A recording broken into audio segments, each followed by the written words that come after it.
বন্ধুরা আপনারা যারা টাউনে থাকেন, যারা এলাকায় থাকে, তারা এই দৃশ্যটা সবসময় মিস করবেন, কারণ এমন গ্রাম অঞ্চল আপনারা কোথাও খুঁজে পাবেন না। হ্যালো বন্ধুরা, আসসালামু আলাইকুম। সবাই কেমন আছেন? সবাই ভালো আছেন? আলহামদুলিল্লাহ, আমিও ভালো আছি আপনাদের দোয়াতে। আবার একটা নাদার ডেইলি ভ্লগে সবাইকে স্বাগত জানাচ্ছি। তো বলুন, স্বাগত জানাচ্ছি। তো চলুন বন্ধুরা, ইন্ট্রো দেওয়া ভুল হয়ে গেল, কিছু করার নেই, কারণ ইন্ট্রো দেওয়া ভুল হতেই পারে, মানুষ মাত্রই ভুল। তো বন্ধুরা, তো লেটস গো, আজকের ডেইলি ভ্লগটি শুরু করা যাক। অ্যান্ড আজকের ডেইলি ভ্লগটি স্টার্ট করলাম আমি বিকাল বেলার ভ্লগ। বন্ধুরা, বাংলাদেশের প্রাকৃতিক দৃশ্যগুলো এমনই হয়ে থাকে। দেখতে পাচ্ছেন আমি গাছের ভিতরে কীভাবে বসে আছি, দেন সবুজ সবুজ পাতার ভিতরে আমাকে দেখা যাচ্ছে, অনেক অপূর্ব সৌন্দর্য লাগছে। বন্ধুরা, আজকের বিকালবেলার ভ্লগটা আমার কাছে, আমি মনে করছিলাম যে ভ্লগটি কেমন সেমন হবে, কিন্তু না, অনেক সুন্দর পরিবেশে, অনেক ভালো পরিবেশে আজকের ভ্লগটি আপনাদের মাঝে উপহার দিতে পেরেছে। আমার কাছে খুব ভালো লাগছে, মনটা অনেক হ্যাপিনেস লাগছে, কারণ আপনারা এত সুন্দর একটা পরিবেশ, এত সুন্দর পরিবেশে আপনারা আজকে ভ্লগটা দেখতে পাচ্ছেন পিছনে কত তিল ক্ষেত। আর তিল ক্ষেত মানে কি, অনেক সুন্দর, একটা অপূর্ব সৌন্দর্য লাগছে আমার কাছে। তো বন্ধুরা, ব্লগটি বেশি বেশি করে শেয়ার করবেন, লাইক করবেন, কমেন্ট করবেন। অ্যান্ড আমার চ্যানেলটি যারা নতুন বন্ধুরা আছেন, অবশ্যই সাবস্ক্রাইব করে দেবেন।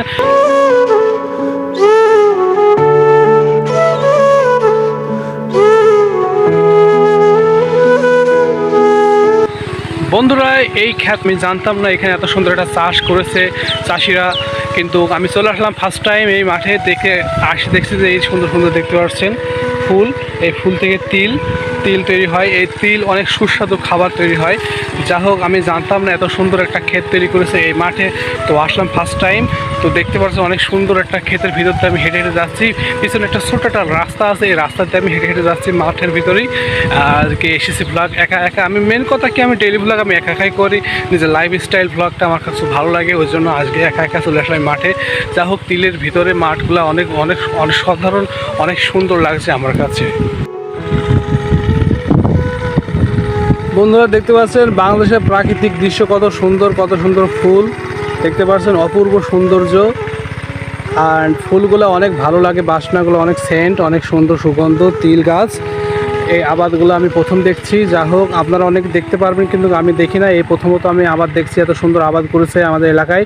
আমি ফার্স্ট টাইম জানলাম যে আমাদের এলাকায় এত সুন্দর আবাদ তৈরি হয়। দেখতে পাচ্ছেন ফুলগুলো কত সুন্দর, মৃদু, অনেক সুন্দর ফুল। আপনারা দেখলেই অবাক হয়ে যাবেন যে এত সুন্দর আবাদটা তৈরি করেছে, অনেক কষ্ট করে, পরিশ্রম করে এত সুন্দর আবাদ ক্ষেত তৈরি করেছে।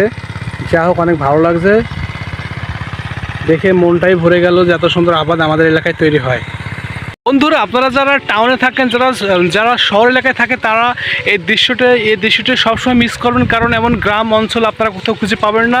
আপনাদের এত সুন্দর ফিলিংস, এত সুন্দর দৃশ্য নিতে হলে পরে অবশ্যই গ্রাম অঞ্চলে চলে আসতে হবে। আপনাদেরকে সবাইকে দাওয়াত দিচ্ছি, গ্রাম অঞ্চলে আসুন, দেখুন কত সুন্দর মাঠের ফিল্ড, কত সুন্দর অবস্থা, অনেক সুন্দর একটা পরিবেশ লাগছে আমার কাছে। এই পর্যন্ত থাকবে, কারণ রমজান মাস, বাইরে যেতে পারছি না, ভালো ভ্লগ করতে পারছি না। তো যেমন সেমনই হোক না কেন, ভ্লগটা অবশ্যই ভালো লাগবে, কারণ সবুজ ক্ষেতের বাহারি বাংলাদেশ, এই দেশটা সবার দেশই বাংলাদেশ। সবাই দেশটাকে ভালোবাসবেন এবং সম্মান করবেন, কারণ এইসব প্রাকৃতিক দৃশ্য সম্পূর্ণ আমার আল্লাহ তাআলা দান করেন।